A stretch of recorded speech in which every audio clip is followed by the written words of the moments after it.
and welcome to the Fillmore, located in beautiful San Francisco. Please put your hands together and welcome to the stage, Miss Janeane Garofalo.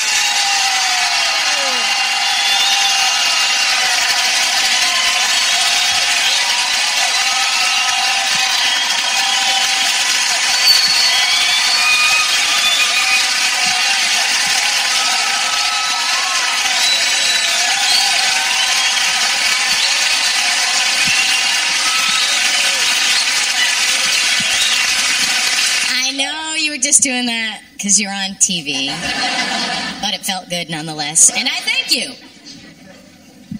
Anywho, that threw me. I'm not used to like affection like that. It's weird. Anyway, I got some good news if you're interested.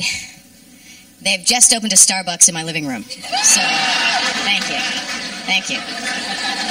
Yeah, I feel the same way. Just roll out of bed and there you are. But the thing is, I still don't have the Starbucks protocol right. You know, like I go in and I think, okay, I'm going to order and I'm going to get it right this time. I will have the non-fat grande hazelnut latte. And in their passive-aggressive way, when they reorder for me, it is the grande hazelnut non-fat latte. And every day I go in and think, I'm going to get it right this time. I'm going to get it right. I'm like borderline diarrhea. I'm going to get it. And I'm always wrong. So you're asking me, why do you go to the Bennigans of coffee? Why do you go there? Why do you go to like the polish and shine polite coffee? Why not Java or Insomnia or Ground Zero where the hipsters go? I'll tell you why I can't go there anymore. Because I went to see Weezer recently and I had to leave because it was too loud. I left Weezer because it was too loud. So now shamefacedly I go to Starbucks with all the people my age who get their coffee. Don't get me wrong, I like Weezer a lot. So anyway, I'm going to do some impressions. Do you mind? Do some impressions for you at the front.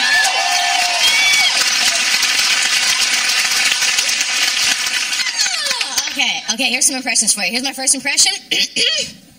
Here's my impression of someone watching the latest Mentos candy ad. Okay. All right, latest Mentos ad, watching it.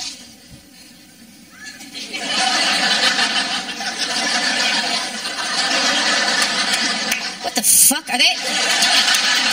Is that guy a mannequin or... Are these German? I don't...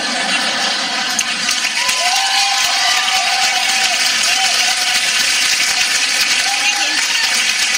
Wait, there's more! Here's my impression of somebody watching Kathleen Turner being interviewed recently. The fuck? Is she German? No. She has some kind of accent now that is like Germanic, Teutonic. We don't know where Kathleen's from, but all the more exotic and therefore castable. Okay. So I was thinking for the Mentos thing, they've really missed the boat, though. I've got some new ideas for the Mentos candy tablet. Das Freshmacher. People. For Mentos, what do you think, like a KKK rally? Or maybe a guy trying to get to a gay pride parade? Or an Asian sweatshop? Just all you need is a headband. That's all you need. Okay.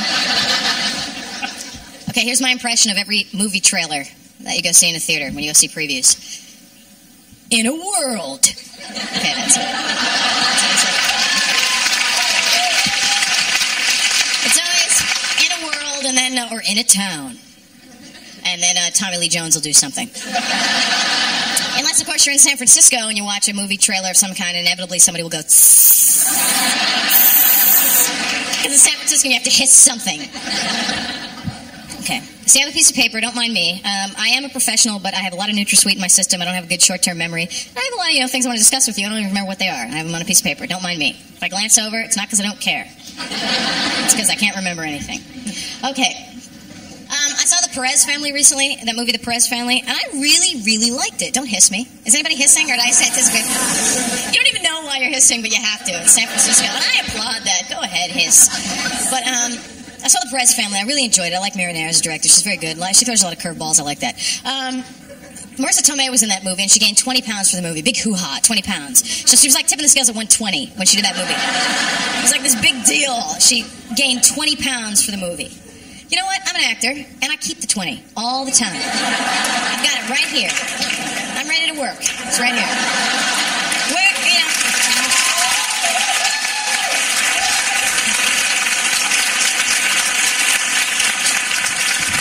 If you're going to applaud, I don't know what to do with you. You cannot keep applauding. I mean, I know it makes me look good, but I don't know how to handle you. So anyway, about the 20 pounds. I'll tell you what, it's not easy to keep it on. You know, where's my kudos from Siskel and Ebert? Where's my doff of the cap from Rex Reed? Because, you know, you think it's easy to keep it on. I'll tell you what, I pay a trainer a lot of money to come to my house. Every night he comes over, and after dinner he makes me drink vodka tonics. And watch a little TV, and then a few bowls of cereal and right to bed.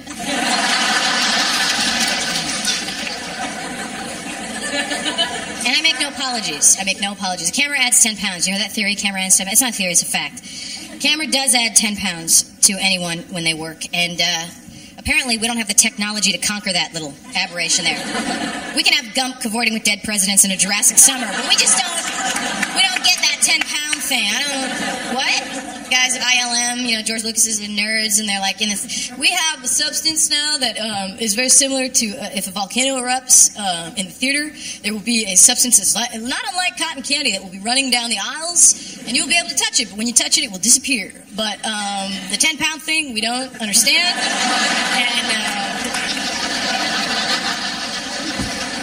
And so, yeah, that was that. Dave Matthews Band and Hootie and the Blowfish. I got to bring it up. Seem like nice guys, seemingly very nice guys, but never has a CD purchase spoke more volumes about a person in their life. Hootie and Dave Matthews Band, I know who you are. I know who you are. You're not an evil person.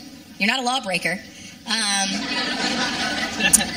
You don't rock as a rule. But when you do, it's in a very VH1 kind of way. If you're into Hootie. And you like the show Friends a lot. A lot. You wish that Tom Hanks and Meg Ryan could star in every movie. Every movie. But not just as a loving couple, but as a functionally retarded couple. That would just say little nuggets of wisdom we could put on a mug, maybe, or a bumper sticker. So I got the club for my car. I got the club. And which is nice because I have an airbag on the steering wheel, so the club leans on it and the horn goes off, which is good at 2 a.m. So I'm alerting all malcontents and ne'er-do-wells that I'm home and I'm alone and it's dark. And so I got mugged. And they got my knapsack with my comedy notebook in it. So if anybody sees two cholos bombing at the Funny Bone chain, that would be them. And if you can just give me a jingle, that'd be good. So I got mugged, and I was thinking, wouldn't it be great if, you know, in the animal kingdom, all the animals have, like, devices to protect themselves, predator-prey, the whole thing. Wouldn't it be great if humans, law-abiding humans, had little, like, devices that protected them, like, evolutionarily developed bio, that's a good prefix, right? Something, biological imperatives that saved you. Like, I'm coming out of my car, and a mugger's coming towards me, and then all of a sudden it would be like, see as Janeane blends with the Geo Metro. And I would just become one with the Geo Metro, and the mugger would go, what? And then move on. That'd be good. And then, okay, so I lost the Geo Metro, and I got a Ford Ranger, and because it was ready. I have no use for a pickup. None. The only reason I own a Ford Ranger XLT is because it was ready. And I drove it off the lot. And I'm incredibly lazy. I have a very, can you start my orange approach to life. I don't haggle with salesmen for cars. I don't get better deals on things. I don't know. I'm a straight C student. I don't know. I have never in my life uttered the phrase, is there going to be extra credit on this? Because I don't do that. I don't know anything about that way of life. And I have no kind of stick to it. In fact, I've only stuck to one thing in my life. I started doing stand-up in 1985, and I have only stuck to the entertainment industry because only that can provide me with the sheer depression and self-loathing. That's the only thing the misery, that's the only thing that can fill that void of hatred. So I've stuck with that. But, so I got the Ford Ranger, and I was making out with my boyfriend in the front seat of the Ford Ranger, and I thought, what the fuck? I'm 30. What? Making out, and I realized I have this unparalleled fear of intimacy. It's just bizarre. I mean, I'm not going to go into it now because I'm on a stage with a mic, but I'm just saying that it's very odd, and I only like people that don't seem to like me, and blah, blah, blah, blah, blah, and I can't respect people that really like me, and the whole nine, you know. So I'm making out with them in the Ford Ranger. I was thinking, you know, I'm not the only one, though. It seems that there's like a generation of people that have this weird fear of intimacy, and they don't get married, and they're in their late 30s, and they should just aim the car for the demographic and have like the Ford Ranger fear of intimacy cab. And it's like just enough room to really make out but not have sex. It like inhibits your range of motion just that much. And like their tagline would be, when you don't want to bring it indoors because it's too weird.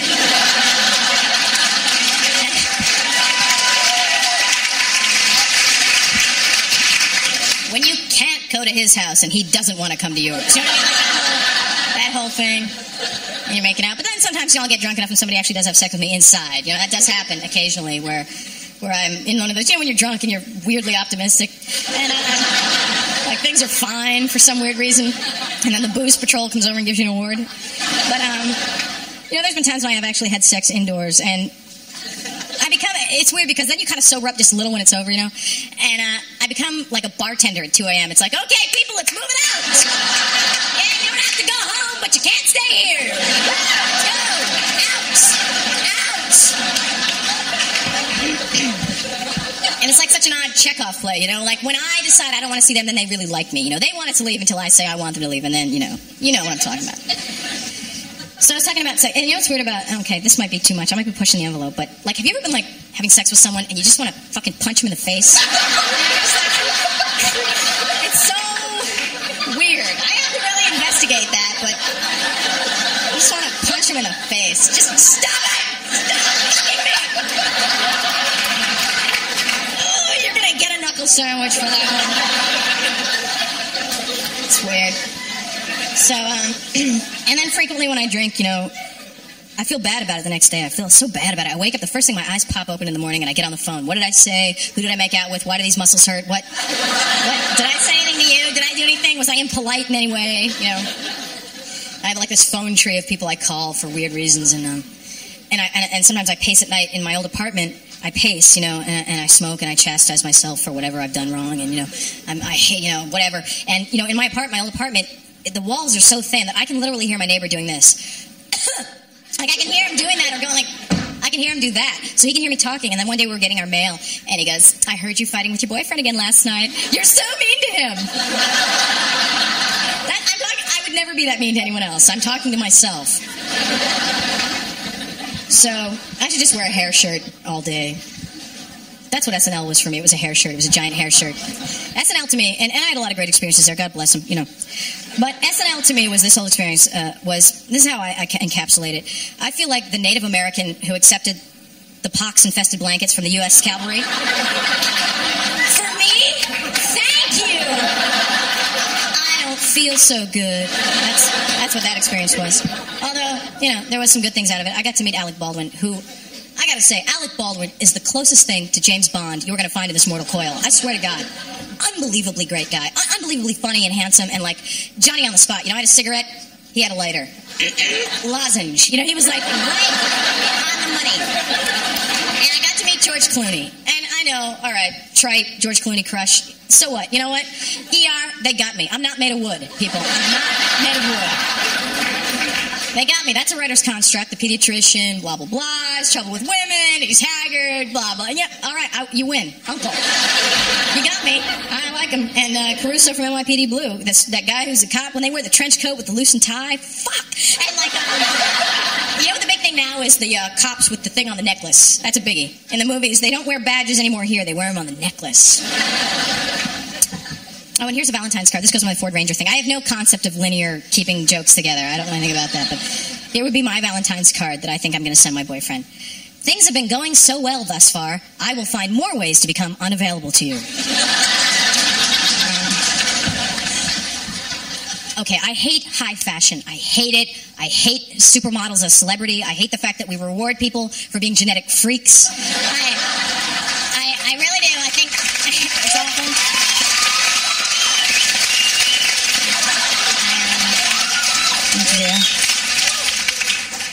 I just think it's abominable that, okay, we have, you know, the crisis of confidence that hits 13, 14-year-old girls when they go through, it's just a crime. Reviving Ophelia, read it, it's a good book. 14 million eating disorders in this country. It makes me sick.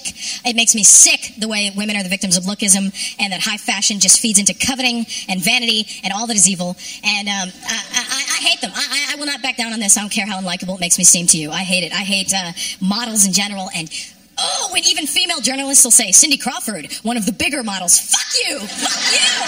Shut up! You know you're lying, and shut up!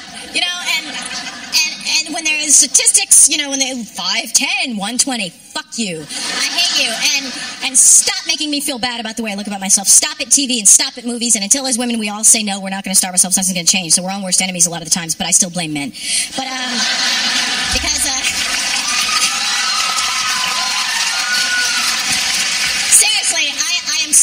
eyesore when I landed LAX. Here I'm fine, but they can kiss my fat ass, I swear to God. And I won't lose the weight. I promise you this in my career. I promise you, because that would be a sellout. But I'm lazy too, yes, but I'm very noble as well. But I hate Fashion File so much. And they have these runway shows, and then they have a commentator going, return to glamour this season. A pretty face is your best asset this season. As opposed to last season, when ugly girls had a free ride all the way through. When back fat was all the rage. And by the way, I did star in the movie Back Fat, directed by Ron Howard. But then Billy Baldwin signed on, they changed, they put fire in or something. But I used to be the star of the movie Back Fat. And I can't believe you have pictures of me on your t-shirt.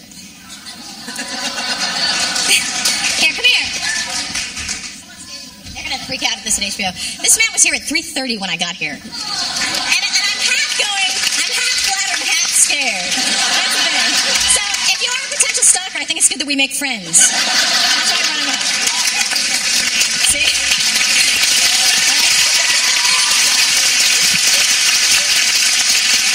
See, you've all seen him, so if something happens to me, you've all seen him. That's the most important thing. And you know what would be good with stalkers? Thank you for bringing it up. Again, with the evolutionarily developed things, it goes back to my car. I'll bring this, somehow I will get a tight set somewhere. But wouldn't it be good if people's body language were indicative of their motives? Like, if he were in fact a stalker, he would walk like this. And then I would know. So I gotta ask, seriously, how uncool is David Copperfield? Seriously. Because David Copperfield is really under the impression that he's incredibly cool. That has blown my mind. And he's so blown, don't look into my eyes. It's just, and he's with Claudia Schiffer, which is so much that, you know who Claudia Schiffer's favorite band is? Foreigner. Isn't that just the way? But you know what, so what? So what? She's still the most popular, so what? She likes Foreigner. Thanks for hissing. So I was walking out of the Beverly Center in Los Angeles, which is this big shopping center. In fact, I'm going to have my name changed to Beverly Center. Beverly Center. And I was walking out of the Beverly Center, and I was walking to my car, and there was a dad and his, 3-year-old son walking to their car. And then I was, walking here, and then there was a, empirically speaking, attractive blonde walking near me. And I'm not, you know what, I sound like a woman slammer. I don't mean that at all. I hope I haven't come across as that at all. I'm so down with my gender that it's unbelievable. So I hope I haven't at all painted that picture. But, this blonde who was not down with the cause because she goes to a gym. Anyway, I feel that way. If you go to the gym and stuff, you're not on my side. You're not. I really believe that. I believe it because I just do it for me because it makes me feel good. You're a liar. You're lying. No one gets on a Stairmaster because, it's just for me. It's a lie. And you know what else would be, you know what I think though with a Stairmaster? There's one good thing for a Stairmaster. Okay, you know how when you wake up in the morning and you hit your clock radio for 10 more minutes? Now, if we could hit the snooze alarm, if we could meld a Stairmaster and a snooze alarm, because Stairmaster time is the slowest increment of time known to man. So if you get 10 minutes on a Stairmaster, it really does feel like 2 hours. If you get that with your clock radio and you hit the snooze bar with a Stairmaster, I'm not really making myself clear, but if you could meld the two, it would be like this 10 minutes of eternity. So anyway, I was walking out to my car, and this blonde was walking out to her car, and the dad ogles the blonde. And she was so trite. You know, she had the Levi's hiked up, cinched at the waist, black belt, black cowboy boots, V-neck, Hanes t-shirt, and I know I'm wearing one too, but whatever. But not in the same way. She had one on tucked in, and the crispy bangs, kind of crispy, and long blonde hair, walk, blah, blah, blah. And so the dad was ogling her, and I was walking near her, and I thought, God, that is such a bad role model. At least ogle me. Take the road less traveled. Give your son something to grow on, you know? I'm not a lesbian. I look like a lesbian, but no. It's different. And give your son something. And, because that look is so, and that it speaks volumes about the guy and about the girl. That is as unoriginal as a fucking snowball fight. That's how unoriginal that look is to me. Like snowball fights, I used to live in New York, and the first snow, and the couples would tumble out of the bar and throw a snowball. And all that's for, because they don't really know each other, but they're flirting all that snowball fight is for, look how whimsical I am. Fuck me. I'm whimsical. I'm easygoing.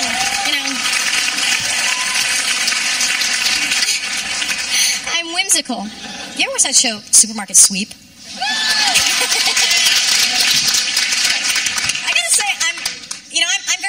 anti-marriage and anti-children because I think it's, I'm screwed up. I'm not going to pretend to dress it up in a noble construct of, I'm against it for this reason. I'm screwed up. I'll own that. But I see supermarket sweep, and I'm envious in a weird way because those are couples that work together. You know what I mean? That's a couple right there. They dress alike. And do you know what I'm talking about? Have you seen on Lifetime, the woman's channel on Supermarket Sweep? Now that's a couple, man. You know what I mean? Like they thought about it before they went in. They put on the same shirt. And they made a list of where the most cost-effective products are. Like the meats are here, and maybe the sundries are here, but we're going to do this together. Do you know what I mean? They just, that's a Hootie fan, too. That is a Hootie fan. You know what, though? Actually, I take that back. That's a bit of a notch, a lateral from a Hootie. That's not even really a Hootie fan, is it? Really? They're not even maybe VH1ers, are they? Somehow, perhaps, Enya got in. But, not even maybe a Hootie fan. But that's a couple that works together. And I enjoy it. Maybe they go line dancing. Maybe they watch TNN's White Horse Cafe line dancing, as I do, because I am there's a little piece of me, there's a little piece in this cynic that is somewhat envious of people that don't give a fuck about what goes in their ear hole, eye hole, mouth hole, whatever. We accept anything. Who's ever in office as a president? I don't give a damn. Rush Limbaugh? Yeah, he's funny. I don't care. I don't care. Has to watch Dunham? Sure. Yeah. I just want to have kids. I don't want to rock the boat. That's all I want to do. Lion King? Absolutely. Soundtrack? Yes.